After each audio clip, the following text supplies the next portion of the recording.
All right. It doesn't matter if we are leading a song, if we are running talkback, if we are on the piano, in the drum cage, doesn't matter. We are all worship leaders. Talking about physical expression. We are all worship leaders. Our physical expression should always be a higher level than what you see in the congregation.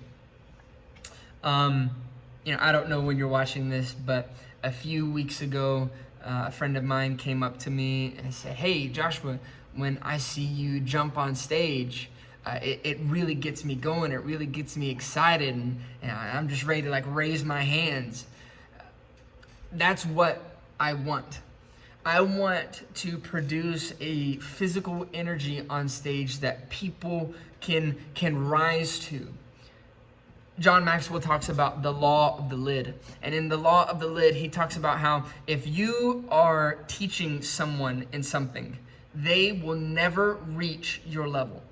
So let's say that in terms of physical expression, in terms of energy, we have an 8.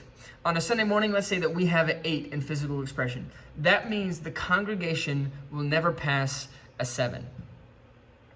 They will always be right below us. Now, if we have a 4 on physical expression, they will never pass a 3. Whatever we do, we need to do it with energy so that they feel comfortable to do what they want to do.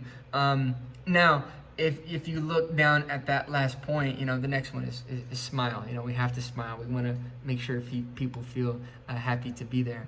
But the last one there is don't be distracting. So we want to be physically engaged, but we don't want to be distracting. So no laying down or jumping wildly. No praise breaks. No praise breaks. We don't want to be distracting. Again, distraction is subjective, but this is how we here at Westgate are going to implement that. So we want to have high energy. We can jump up and down, sing along, even if you're not in the mic. Lift your hands. If you're, playing an instrument, maybe you can hit it and then raise that hand and hold the note. Be engaged. We want to have that high physical expression.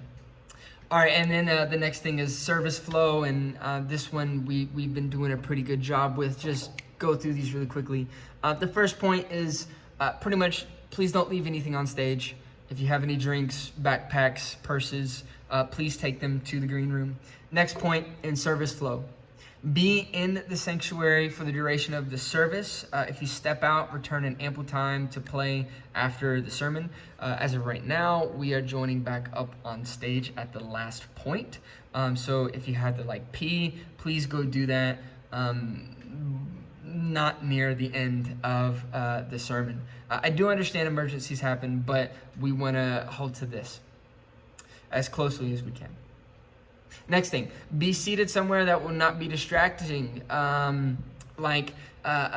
Sit, if you can, on the edge of a row. Not in the middle of a row where you'll have to walk past people in the middle of the sermon to get back up on stage. Or, don't sit on the front left side of the auditorium and then walk directly across the front of the stage to go into the green room. Please make sure you're sitting in a spot that you can kind of get up discreetly and not bother other people as much as possible. Whole team will walk up onto the stage at the last point of the speaker's message. We'll start playing quietly, and then there will be no playing of instruments or use of microphones after the conclusion of service. Again, we already do this. This is just a little refresher in case you didn't know. Want to make sure we're all on the same page.